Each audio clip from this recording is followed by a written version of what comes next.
Hello, lovely people. I'm Shaq, and welcome. Today we're getting back into the high rise, and we're going to do that last floor, get everything put in there, furniture, wallpaper, finish up the wall we want to build, and I think that's everything. And then make plans for the next step in accessories, because once you've got all the floors done and ready for occupants, and they've kind of moved it, they want things. They want lots of things. So after this, it'll be more of finishing off some things to go in here, and I'm hoping in the next couple of weeks to get back over to the Cindy house, the cardboard house, and put another floor on over there. So you got that to look forward to. If you haven't subscribed, please do, and let's get on with it. I messed up the placement of where I wanted this to go, and it's way back further into the room than what I want. So I thought I would just show you as I draw these lines. So the first time the square is put against the wall solidly, and I'm holding it secure against the wall, and then draw the line out this way for that short piece. And I'm actually going to stick the board on this side of the line, not on the inside of the line. Then we're against the floor to keep everything square, and this the pencil here is, I'm trying to get a line right off of the line I drew already.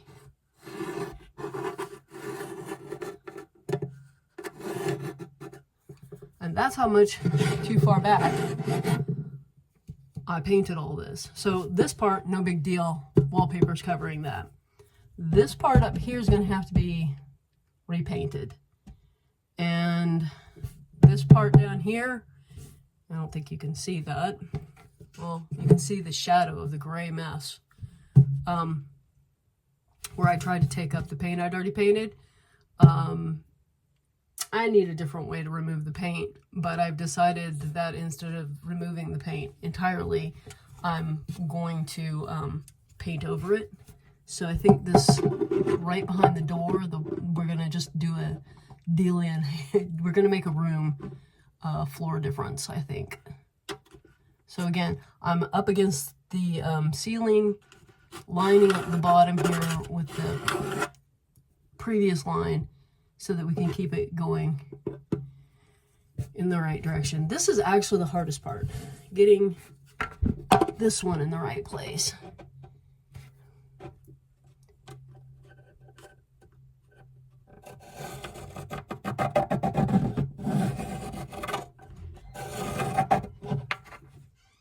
And I think I did it.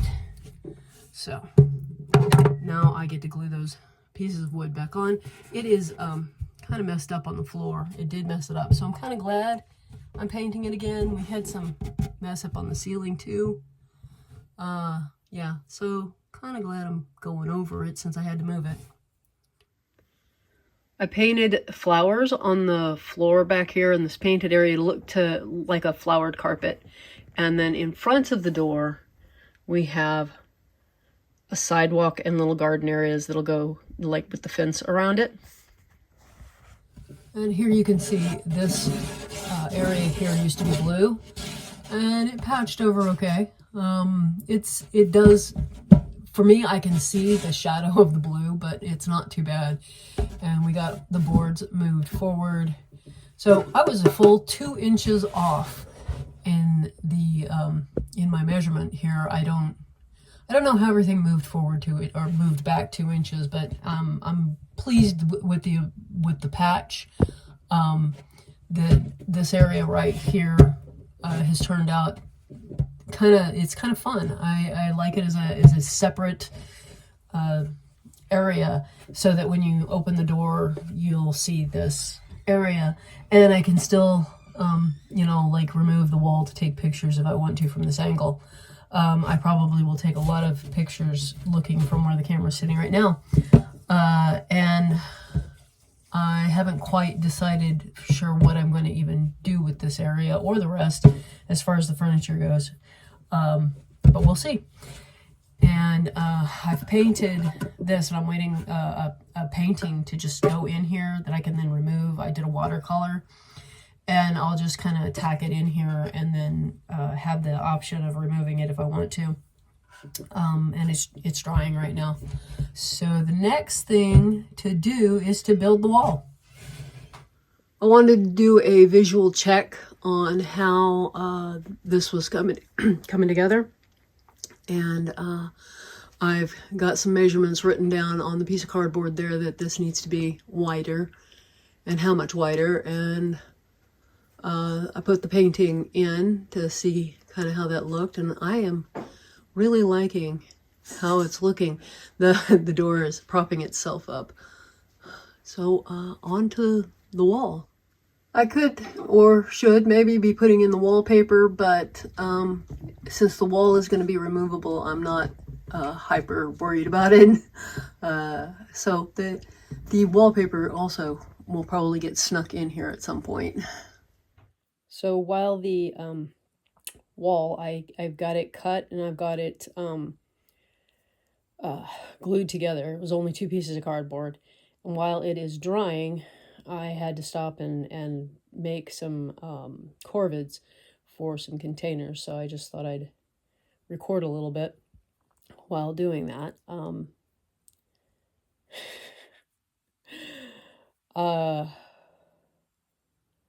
I want to I am kind of really thrilled at the fact that the Highrise now has wallpaper on all 6 floors. I don't know.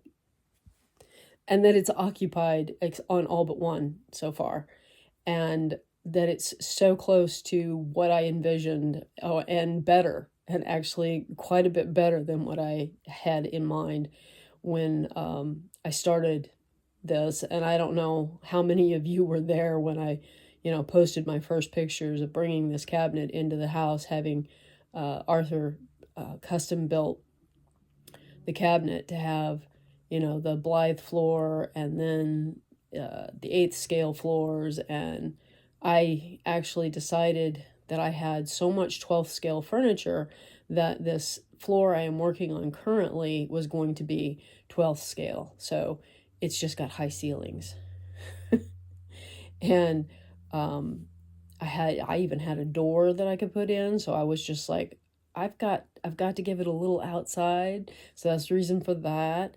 And like I said, it's really cool to see it finally getting to that point of finished. And what I'm working on here is a corvid to go on a container. And I don't want it to get too big, but anyway, just really excited by the whole prospect that the project is coming, to the construction end. I mean, the major construction end. It took so long. It took so long to get back to it and get it going. And it's just so much. It's just so cool that we're finally there. I was going to show you one of these containers before I before I stop this section of the video. I wanted to share one of the containers. So I got to get the corvid to that point. I think this beak's a little weird.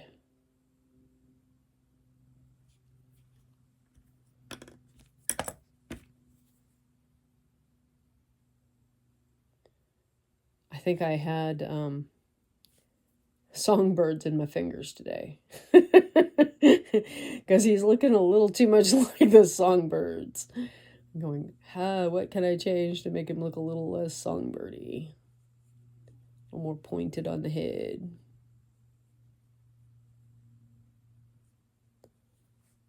Yeah. That's helping.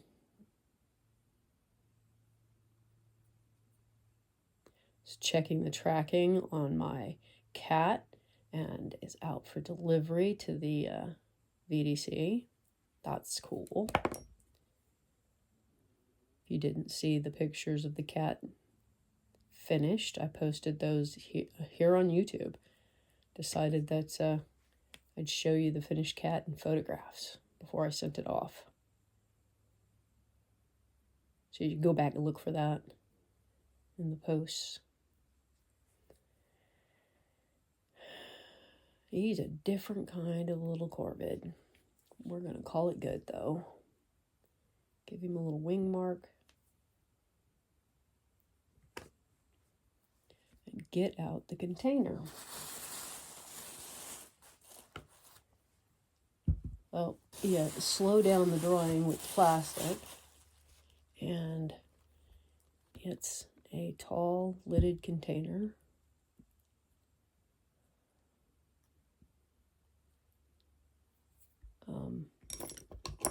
We're just going to put our corvid up here. It's a little on the dry side, so we got to be sure that we get enough magic water and whatnot so that it bonds.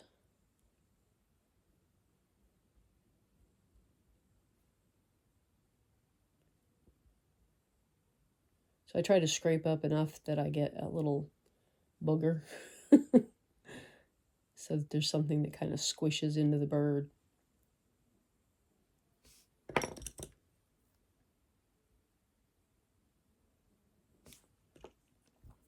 And then he gets similar treatment, or they get similar treatment. You realize you have a default of saying he?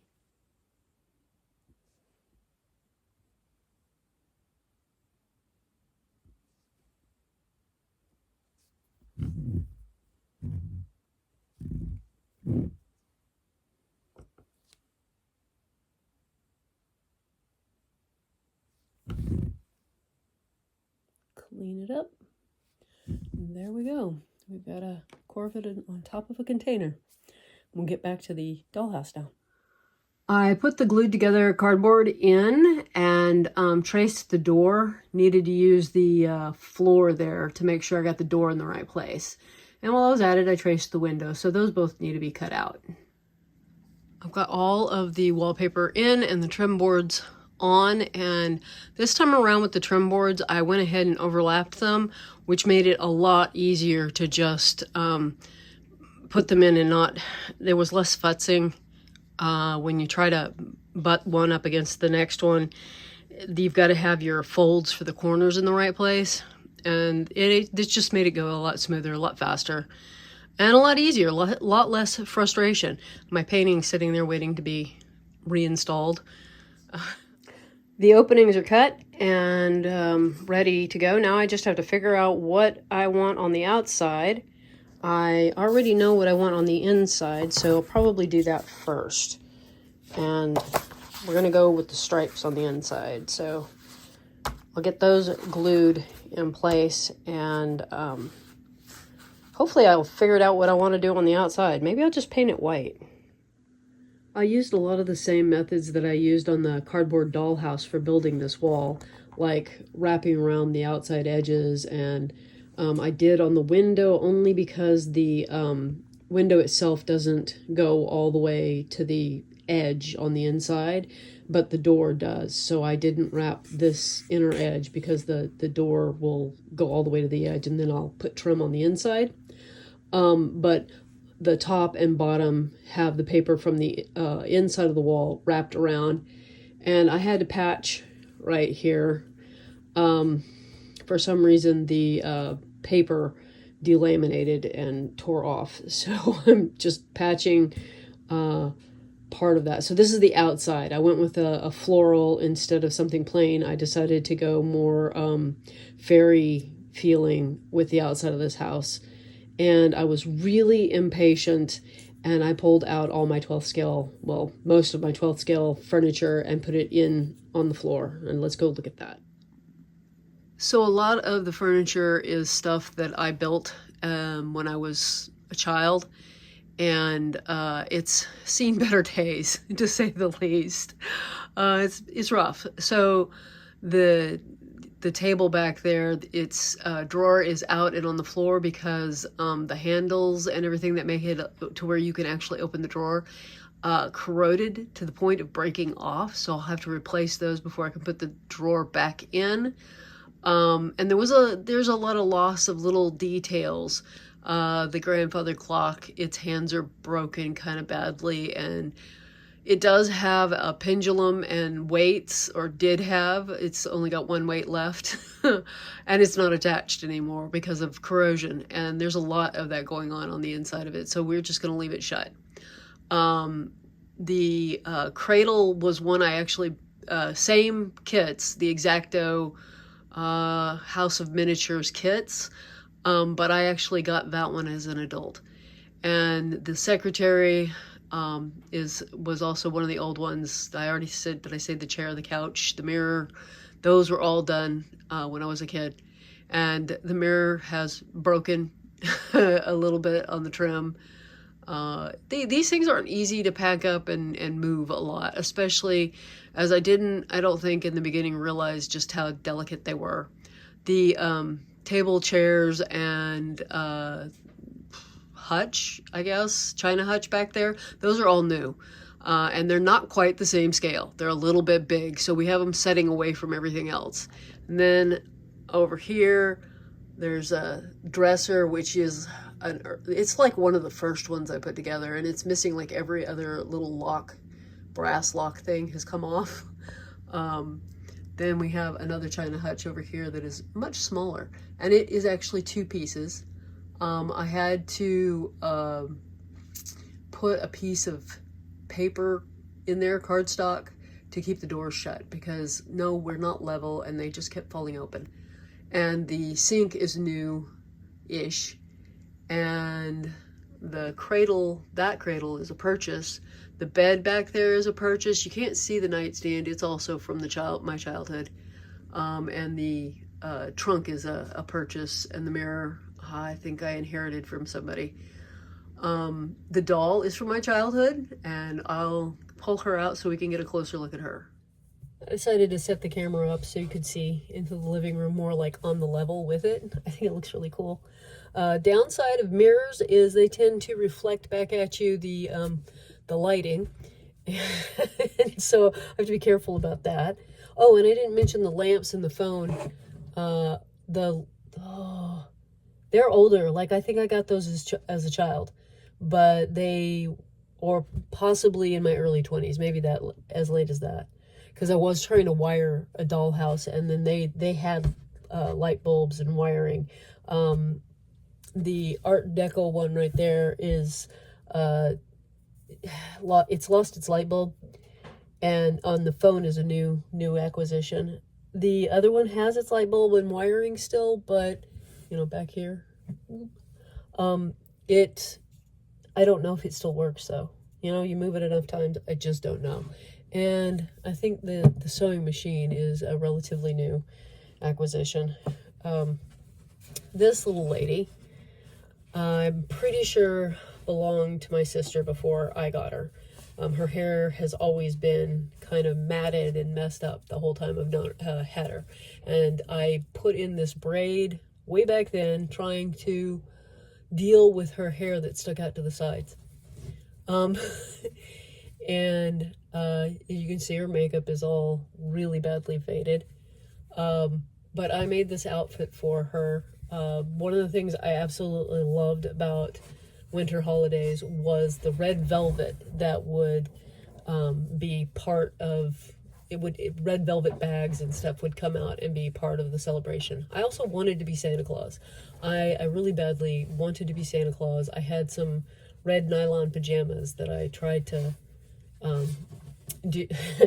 to dress as Santa wearing, and they were actually too small, so it was kind of comical. But I made this. It does not fit her all that great, but It does have snaps, so it comes undone. I checked her the other day. She doesn't have any staining from it, which is really cool. And everything's a little funky. I think I traced around her to come up with a pattern for this jacket, and then didn't know how to get the front of it to line up and match, so I just kind of made it into pointed little front skirt on the jacket. And she has this really glorious piece of lace petticoat underneath that's really full, and you don't get to enjoy it because the skirt is too small.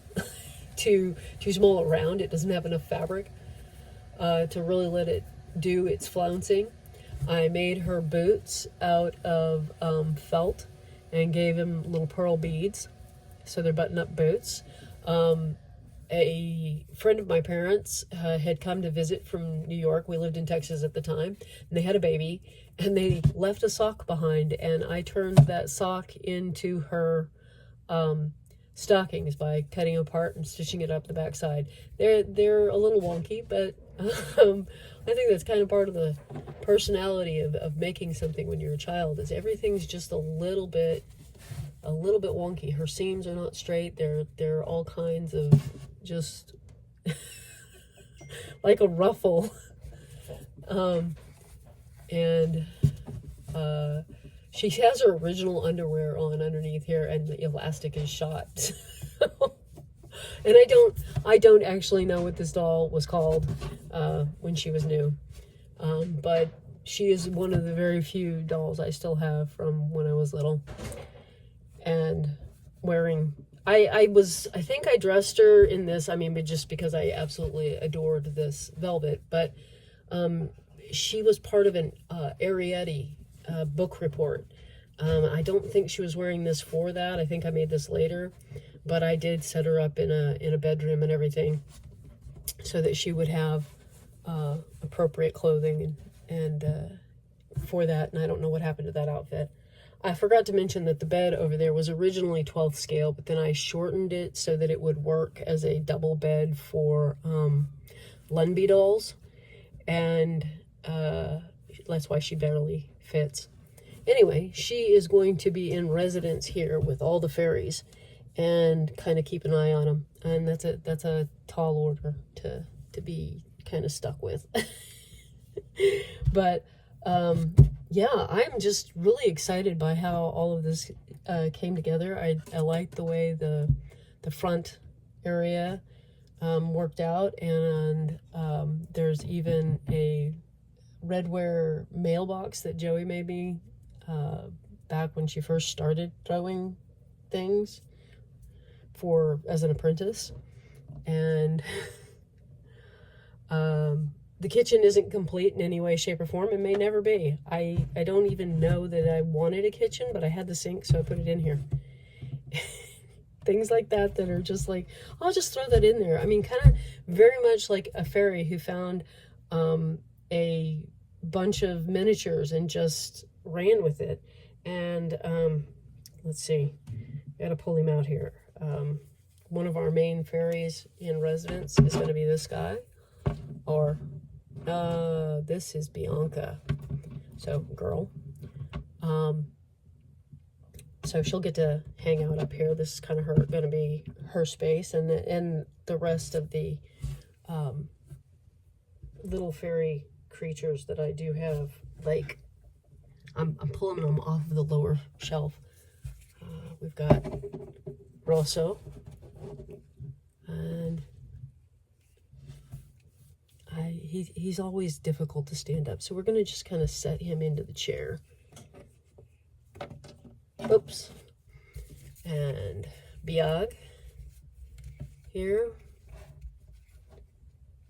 He's going to be one of the characters up here. This is their space. And I'm going to just gather them all up and get them up here. Well, here are a lot of them. I didn't get all the felt fairies out, just one of them. The others are, well, I guess they're up on the next floor as two of them. I'm not sure where all they've disappeared to, because There's one and there's another one. So it's peopled in here. And oh, and I didn't mention that the screen there, the room divider, is another more recent acquisition.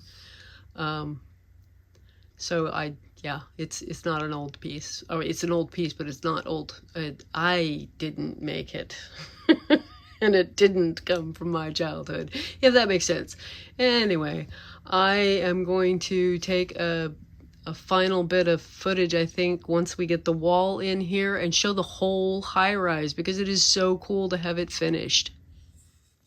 So I'm starting here to show you up here at the top and all the stuff we added to the front. And I mean, I just keep finding things to add in here, of course, and we'll continue to. I have flip-flopped the Blythe floor with SC sitting back there, so that I can get to the switch on the fireplace easier. And on down, it is so fun to have everything active, kind of. And I hung the swing, the little tyke swing in the playroom. And I got the mattress out and stuck it in the back corner, see if we can do that. But that is the whole high rise, all occupied, which I had kind of lost faith in that ever happening. Yeah, great big yay. And I hope you've enjoyed this, and we will continue to add to this.